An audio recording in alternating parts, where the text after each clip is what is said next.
Meaning of hillside. Hillside. Hillside. Hillside. Hillside.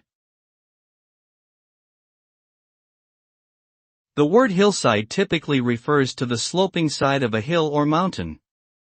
It's the area of land that rises up from the base of a hill and then slopes downward towards the valley or plain below.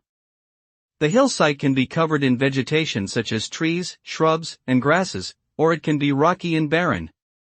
It's a natural landscape feature that provides homes for various types of wildlife and can also be used for agriculture or recreation.